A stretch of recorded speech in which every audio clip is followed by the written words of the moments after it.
Я гей, и я люблю попу. XL for big dicks. Я теперь легально могу заниматься с ним. К 14 годам люди понимают свою ориентацию. Так что я уже наговорила, мне кажется, на пожизненное.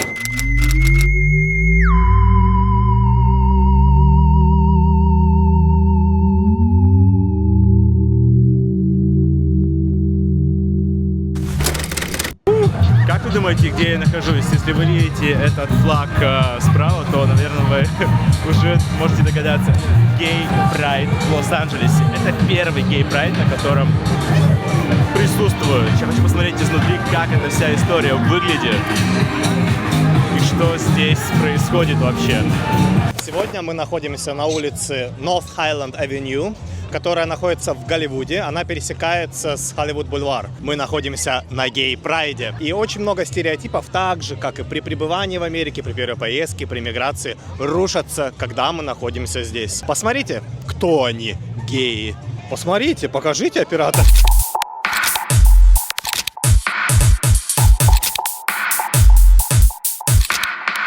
Ну что, наконец-то мы на самом нужном параде.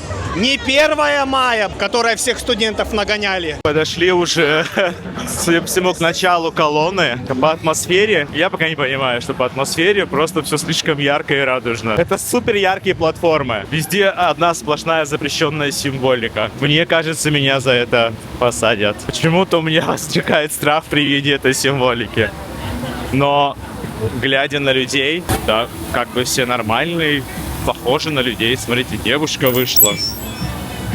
Нормальная, красивая девушка. Вот туристы ходят. Платформы выглядят так, как должны выглядеть все платформы. Гейски. Ярко. Если гейски, это ярко. Если гейски, это красиво. Если гейски, это функционально. Если гейски, это чисто. Но я единственное не понимаю, зачем сюда ходят с детьми. Это странно для меня пока.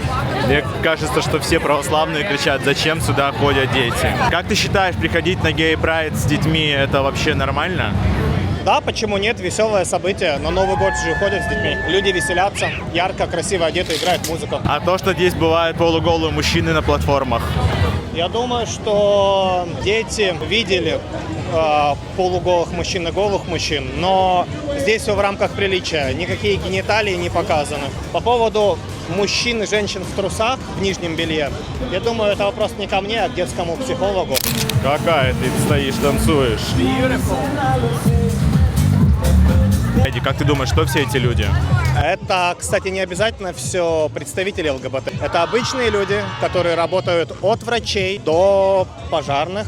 Кстати, здесь есть отдельная машина с пожарными, где поедут настоящие пожарные в трусах. Ориентация не имеет профессии, хотя, конечно же, как правило, геи успешные.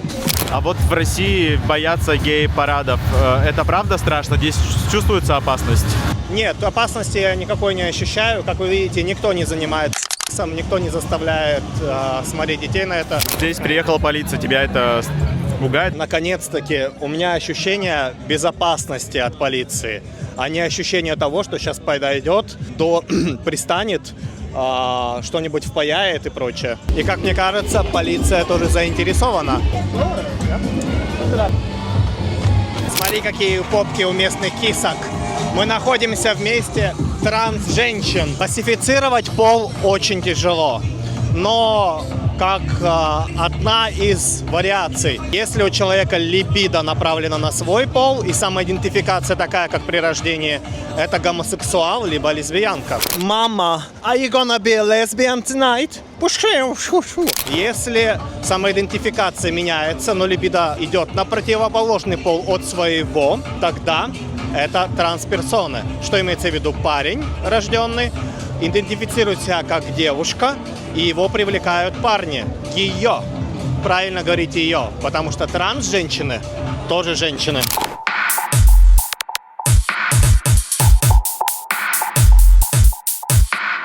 Но самый интересный пол, для меня, по крайней мере, самый интересный, это когда в мужском теле рождается человек, который идентифицирует себя как девушка, и ее привлекают девушки. То есть лесбиянка в мужском теле. В России бы сказали, как мне кажется, а что, все нормально, привлекают девушки. Нет. Это было мило, она раздает сладости.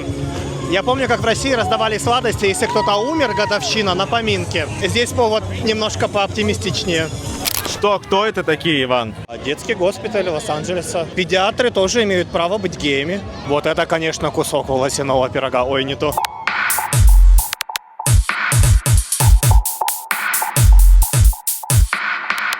Илья, как тебе прайд? Глядя на всех этих людей здесь, единственная мысль, когда приходит, на самом деле, а что их реально так много, людей, кто поддерживает ЛГБТ, и я привык, что в России всегда пугают ЛГБТ, и у меня у самого был страх, если честно, прийти на гей-прайд, и находясь сейчас здесь, я не чувствую себя в опасности. Тут очень много милых людей, все улыбаются, дарят подарки. У некоторых людей просто такие костюмы, вот я сейчас стою и просто залипаю в чувака, который в образе дьяволицы, наверное. Вот. Я не знаю, что это за образ он выбрал, но это выглядит супер ярко. Я в легком шоке от того, что вообще такое возможно. И здесь очень много детей. Там скулбас едет, это видишь? Я надеюсь, там не школьники. Я надеюсь, что в автобусе школьники. Я в шоке. Тут школьный автобус едет с детьми. Дети с плакатами. Что происходит? Примерно, для более четкой статистики, пожалуйста, идите в интернет. К 14 годам люди понимают свою ориентацию. Детей трогать не надо, они решат сами, что хотят. Но дети сами решат, геи они или нет. И на это есть свой возраст. И на это есть свобода быть собой. Тебе комфортно записывать этот ролик? У тебя есть страх его выкладывать? До сих пор есть ли страх говорить свои мысли? Да, конечно, есть. И я сейчас вот записываю этот ролик и думаю, интересно, он у меня умрет в столе или я все-таки его смонтирую и выложу, потому что я боюсь какой-то осуждающей реакции подписчиков и вообще осуждающей реакции русскоговорящих, которые придут в комментарии и будут писать о том, что горите в вообще вас надо делать со скалы. Кто вообще ходит на гей-прайды и участвует в них. Но находясь здесь, я не чувствую, что это какие-то плохие люди. Это молодые, красивые парни, красивые девушки. Даже есть люди на инвалидных колясках, которые здесь катаются, и это тоже меня поражает. Мое сознание вообще, что человек с инвалидностью тоже может быть ЛГБТ, подходить на прайды и свободно любить. Оказывается, да, глядя здесь, я понимаю, что может. Всем должна быть доступна любовь, и все должны уметь ее проявлять и иметь возможность ее проявлять. Конечно, это все стереотипы, типа выглядит по-гейски, не выглядит по-гейски, но мне кажется, они не выглядят по-гейски, и там написано solidarity, equality, respect.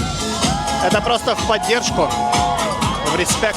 Все зарабатывают на LGBTQ, но это очень мило видеть Starbucks Green Drag Queen.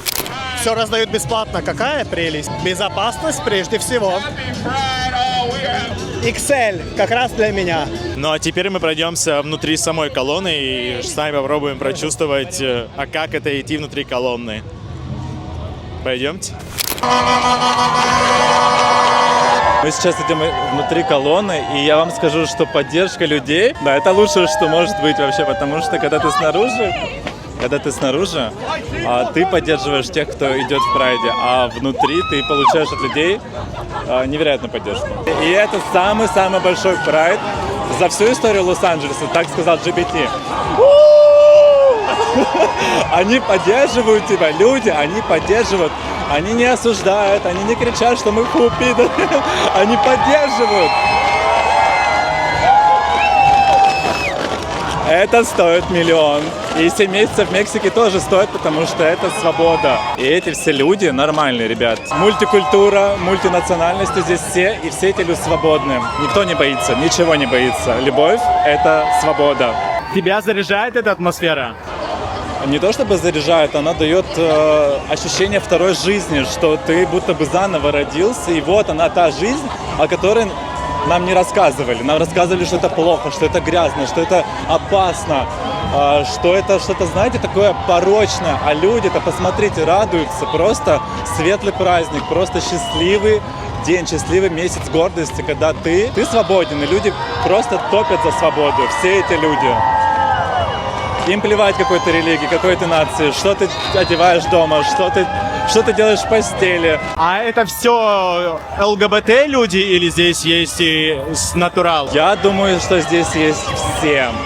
Но концентрация квир-людей, мне кажется, радуга в небе, в космосе видна из Лос-Анджелеса. Такая, знаете, призма в стратосферу. Можно представить, что люди живут эту жизнь вот так. То есть это не иллюзия, это не фейк, это реальность. Потрясающе.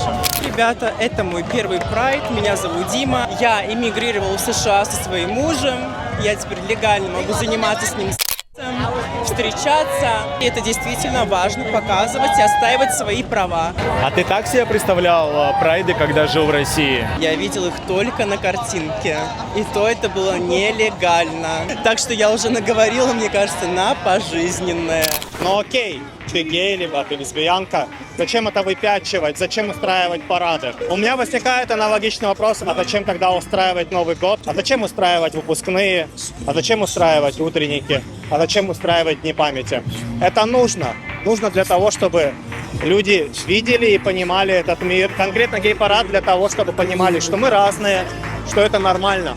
Мы существа сложные, наши чувства сложные.